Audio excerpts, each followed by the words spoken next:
हमारा आपका जब मन स्वतंत्र होता है तो ये हमेशा नीचे की ओर भागता है, और पानी स्वतंत्र होता है तो ये पानी भी हमेशा नीचे की ओर भागता है। पानी को अगर देखोगे नहीं तो दूसरे का खेत भाग जाएगा, भाग जाएगा क्योंकि नीचे की ओर भागता है। वैसे ही हमारा आपका मन है, क्या करना है हमें आपको, जैसे मन को ऊंचा करने के लिए मंत्र की आवश्यकता है, ठीक उसी प्रकार से जल को ऊंचा करने के लिए यंत्र की आवश्यकता है। और ये ऊर्ध्वगामी जब बनेंगे तो अभ्यास और वैराग्य की जब मिट्टी डाली जाएगी तो ये ऊर्ध्वगामी बनेंगे। लक्ष्मण ने कहा कि परशुराम जी शंकर जी का उदाहरण दे रहे हैं। अरे बेटा, शंकर जी का उदाहरण सती के लिए है और दुष्ट राजाओं का उदाहरण तुम्हारे लिए है। तुमने दुष्टों के मन की बात जान ली और सती शंकर के मनमाही बात नहीं जान पाई। मैंने मनमाही शब्द दो शब्द पकड़े हैं, मनमाही, और ये मनमाही कहाँ है? बोले कुटीर, दो व्यास बोले कुटीर भूपी हंसे मनमाही, शब्द है मनमाही। और शंकर जी की ओर देख ले, बोले शिव शंकर की, और एक तीर है मनमाही।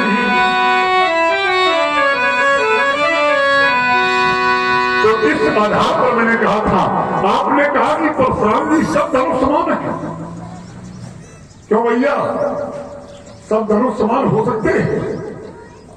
नहीं हो सकते।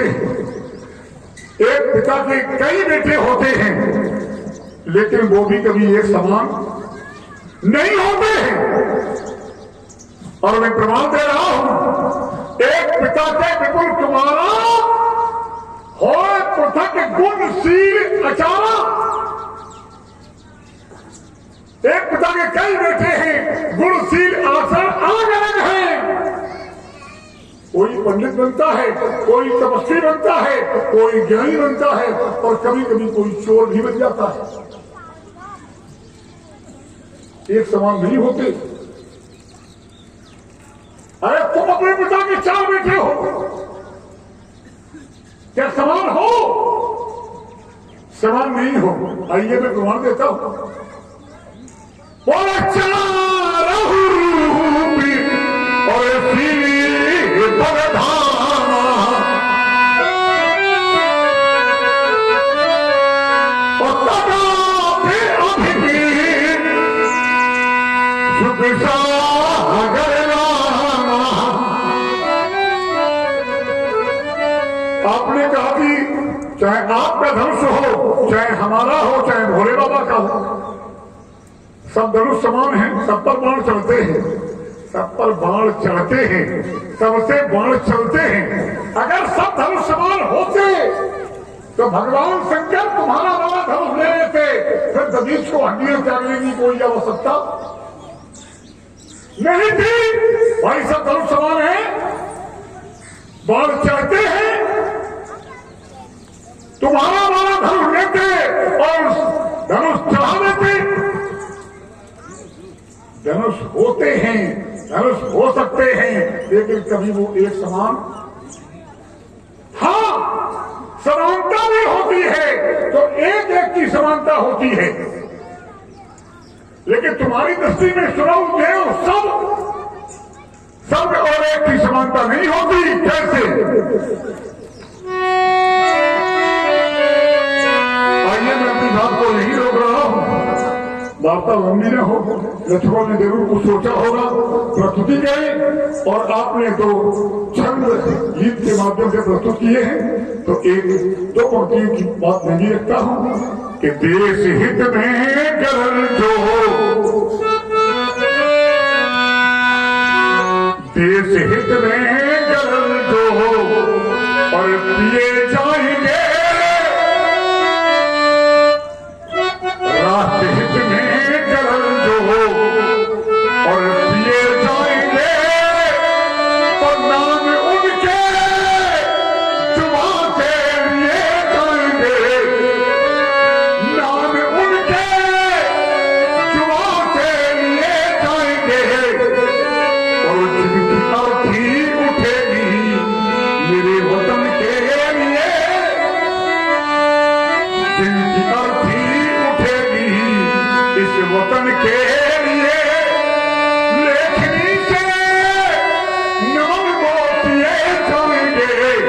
जिनकी अर्थी उठेगी मेरे वतन के लिए, लेखनी से नमन वो किए जाएंगे।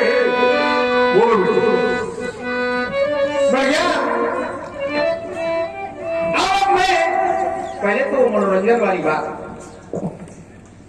उदाहरण महात्मा जी ने दिया और उसी से मैं बात को जोड़ रहा हूं। जिस तरह से प्रवाहमान जल को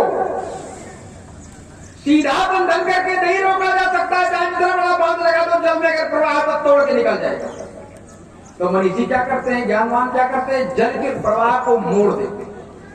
तो जहां वो जा रहा है, जहां वो नुकसान कर सकता है, अर्जित कर सकता है, वहां से बचा लिया जाता है।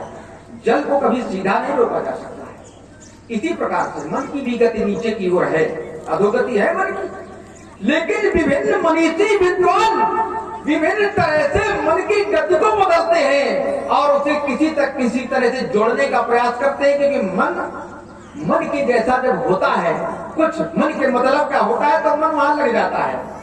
तो विद्वानों ने क्या किया, देखा कि मन संगीत में रुचि रखता है, तो विद्वानों ने संगीत के माध्यम से ईश्वर की कथा को सुनाना प्रारंभ कर दिया। तो मन लग गया, ईश्वर की कथा की ओर मोड़ दिया। किससे माध्यम बना संगीत, किसी ने लीला का माध्यम बना दिया कि लोग नाटक में भी मन लगता है, लोगों का उत्साह रहता है कि क्या होने वाला है, इसलिए तो नाटक के माध्यम से तो महात्मा जी के जैसे लोगों के दर्शन भी हो जाते हैं। तो मन का रंजन तो है, मन के रंजन के साथ तो बात जुड़ी ही हुई है। अगर आपकी बात से, हमारी बात से मन का रंजन नहीं होगा तो बैठे तो सब लोग हैं, ये उठकर चले जाएंगे, लेकिन माध्यम है इसकी मन के रंजन के माध्यम से आत्मरंजन हो रहा है, ये उसके मूल बिंदु में है। उद्देश्य आत्मरंजन करना है, लेकिन मन रंजन के साथ। महात्मा जी से घुमा बढ़िया रहे हो, और बड़ी बढ़िया बात है कि हमको अधिक परिश्रम नहीं करना पड़ रहा है आपके लिए। आपकी बातों पर उत्तर आप ही दे देते हैं। अब देखिए, हम आपकी अंतिम बात से प्रारंभ करते हैं, शादी वाली बात जल्दी समझ गए। हमने कहा सुनो देव सब धनुष समाना, यही तो काम नहीं, और तो कुछ नहीं कहा। तो महात्मा जी ने उदाहरण दिया, देखो उल्टा नहीं बोलेगा, सीधा बोलेगा। अगर हमने कहा सब धनुष समान, तो महात्मा जी ने कहा कि सब धनुष समान नहीं हो सकते। जिस तरह से एक पिता के सब पुत्र समान नहीं हो सकते, इसका अर्थ है कि संसार में कुछ भी समान नहीं हो सकता। ये बात मानते सभी लोग महात्मा जी की नहीं मानते, मानिए सब लोग, और हम भी कहते हैं कि महात्मा जी की बात मानो कि संसार में कुछ भी समान नहीं हो सकता। तो जब संसार में कुछ भी समान नहीं हो सकता, तो धनुष तोड़ने वाला सैतरा भाव के समान कैसे हो सकता? ये हमने कहा क्या? ये किसी ने कहा? ये किसी ने कहा? देखो कि बात कहां तक जाती है। ये हमने नहीं कहा, ये तो आपने कहा कि सुनहु राम जैसी वो धनु तोड़ा, तो सुनहु राम जैसी वो धनु तोड़ा, अब कहां पाऊं समझ तो। और हमने एक बात और कही थी इसी से जुड़ती हुई, उपमा है तो उपमेय होगा, उपमान होगा, वाचक होगा, तो कोई न कोई साधारण धर्म होगा। और अगर साधारण धर्म होगा तभी उपमा है। तो अगर साधारण धर्म यहाँ है सैतरा भाव और धनुष तोड़ने वाले की समानता में, तो धनुष और हमने जो बात जिन धनुषों की चर्चा की उसमें समानता में भी तो कोई न कोई साधारण धर्म होगा, कोई ना कोई साधारण धर्म होगा, तभी तो समानता है। और असली बात बता दें हम आपको, बिल्कुल आपकी सौगंध है महात्मा जी कि हमने धनुष को धनुही के समान नहीं कहा। हमने क्या कहा? सब धनुष समान। धनुही को धनुष के समान किसी ने कहा? बिल्कुल प्रमाणित बात है। एक एक शब्द सुनिएगा, रे नभ बालक कालवश, ये किसी ने कहा? बोलत कोई न संहार, धनुही सम त्रिपुरारी धन, किसने कहा? धनुही के समान त्रिपुरारी का धनुष किसने कहा? विदित सकल हो, उसमें संसार को साक्षी बना लिया आपने, विदित सकल संसार। उलझा रहा हूं आपको, साई उलझ जाओगे इसमें, ये आपने कहा है। अब आपकी एक बात में महात्मा जी ऐसा उठाते हैं आप कि बार बार वही बात घूम कर आती है और बार बार वही बात बताने का प्रयास। आपने समाज की बात की तो हमने कहा था कि वो समाज क्यों छोड़ दे, क्योंकि इस समाज के अस्तित्व की रक्षा उसने की। इस समाज वीरों की समाज नहीं है, ऐसा आरोप राजा जनक के द्वारा इस समाज पर ही तो लगा था, समाज का पूरे संसार में लगा था। वीर विहित तक कह दिया उन्होंने, राजाओं से कह दिया कि जाओ सब अपने अपने यहाँ चले जाओ, यहाँ क्या काम है, रोज में बहुत कुछ कह दिया।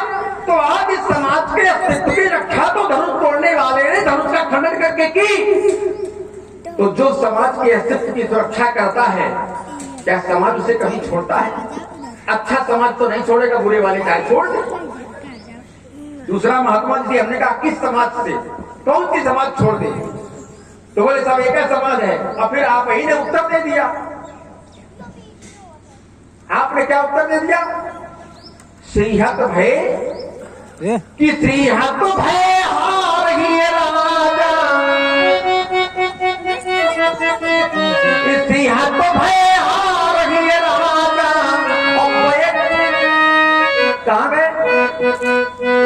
इन्होंने क्या कहा था? अपनी अपनी समाज में निज अपनी अपनी समाज में जाकर बैठ गए। तो इसका मतलब अपनी अपनी समाजें अलग अलग बनी थी और अपनी अपनी समाज कहां बनी थी? राजा जनक ने जो व्यवस्था कराई थी कि 14 से कंचन मंच विशाला और लेकिन धनुष तोड़ने वाले की व्यवस्था क्या उसी में थी? बोले सब मंचनते मंच एक, ये सब मंचनते मंच एक सुंदर विशद विशाल, समेत दो बैठारे वही पास। तो वो समाज से तो पृथक अगर देखा जाए तो राज समाज में था ही नहीं। लेकिन जब संपूर्ण समाज को राज समाज, वो जो आपने बात कही राजत्व राज समाज हो, राजाओं की समाज चारों तरफ सजी हुई है, एक अलग से आसन बनाया गया है। उस आसन की तरफ व्यक्ति जब देखता है तो कौशल राज की शोभा तो विशेष दिखाई पड़ती है। इसलिए महात्मा जी अभी आपकी बात स्पष्ट नहीं हुई यहाँ पर। अब फिर आपने वही जोड़ा। हमने कहा कि व्यक्ति जब उठेगा तो इसका अर्थ कि पहले बैठा होगा। तो महात्मा जी ने कहा कि इनको देखकर सब सकुचा गए। सकुचाना, क्या व्यक्ति खड़े होकर सकुचा नहीं सकता है कि उसके लिए बैठना आवश्यक है। और फिर आप जैसा महात्मा आ गया, जैसे कहीं व्यक्ति को ऐसा व्यक्ति समाज में आ जाए जिससे सभी भयभीत हो जाए, तो उसके सामने कोई बैठने का साहस कैसे कर सकता है? छुपेगा तो आपस में, दूसरे लोगों के बीच में छुपने का प्रयास करेगा, लेकिन बैठने का साहस कोई नहीं करेगा। बैठने का साहस तो तब हुआ जब कुछ परिस्थिति बदली होगी। वो परिस्थिति पहले बदल गई। आपको देखकर सब उठे और बैठे कब? जब राजाओं के द्वारा लक्ष्मण और श्री राम के प्रभाव को बताया। ये बात अब हम दोबारा दोहराएंगे नहीं। आप चाहे इसमें आप ना दोहराएंगे कि चुप हो जाएंगे। रुक जाइए। अभी लंबी बात आप देते हो और उसके बाद फिर चाहते हो कि हम चुप हो जाएं। हमें चुप होने कोई ऐसे ही कोई ऐसा नहीं कि हम ज्यादा देर बोले, हम आपको ही बुलवाएंगे क्योंकि समाज आपको ही सुनना चाहती है। हमको तो सुनते सुनते बहुत दिन हो गए। समाज दोनों को ही सुनना चाहती है। और अब एक नया शब्द